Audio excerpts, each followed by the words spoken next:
a short span of time, Indiabulls Real Estate has become one of the largest and most powerful players, not just in Mumbai, but perhaps in the country. We talked to Gagan Banga today about real estate and the overall vision for other businesses as well within the group. Thank you so much for joining us. Gagan, I'd like to start with the restructuring, the rearrangement that you've done. The thought behind the group is that we would be present in 3 to 4 businesses. Financial services, real estate, power being the 3 large businesses. And within that, each business really has to stand on its own 2 feet. We are in a very sensitive business, so we don't want any part of the group to be seen as benefiting from the financial services business.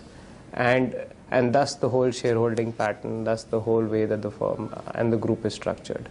So part of the rationale behind taking out power from being a majority held sub of real estate to being an independent company is coming out of this thought where all companies have to be independent. Yeah. And the other is that power over a period of time would really work on a debt equity model of depending on the project of 25 to 30% equity and 70% debt which is restricted to project level debt and is drawn over a period of time. We don't want the compulsions of one balance sheet to be having an effect on the other balance sheet and how it works. The third view was more from a real estate shareholder perspective that sure. There is a lot of value in the real estate company, and the way that a real estate shareholder thinks, he is possibly not in a position to fully appreciate the risk of power project execution. So how is the structure now? I mean, how is it exactly going to work? Holdco structure which has been created. So shares get transferred into that holdco structure, and power becomes absolutely independent of the real estate company. And then over a period of time, the power shares can get transmitted, and every shareholder of real estate will get commensurate benefit. And when will the entire process get?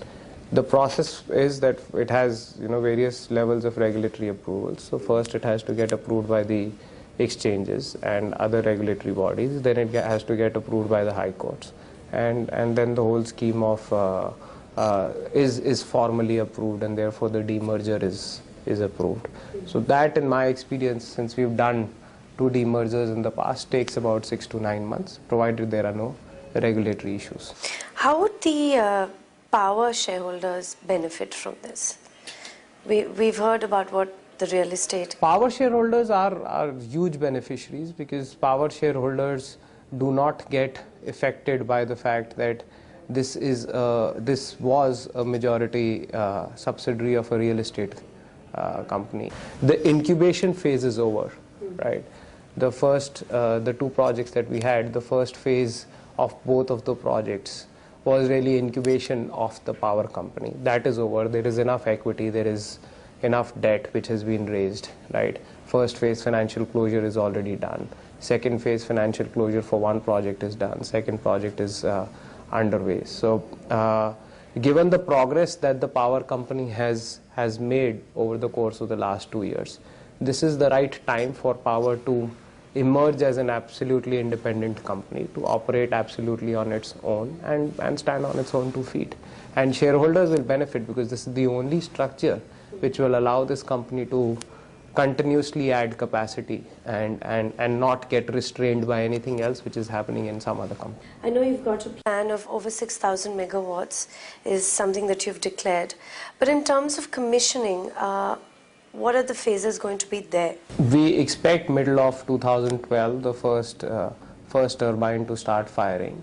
We are currently working on 20 turbines of 275 megawatts each. So those will fire at the with a gap of 1 or 2 months each, starting mid of 2012. So anticipation is between 2012 and 14 all the turbines will be firing, which is so you will see the first megawatt from Indiabulls being produced just middle of next year. Who have been some of your biggest lenders for this for power?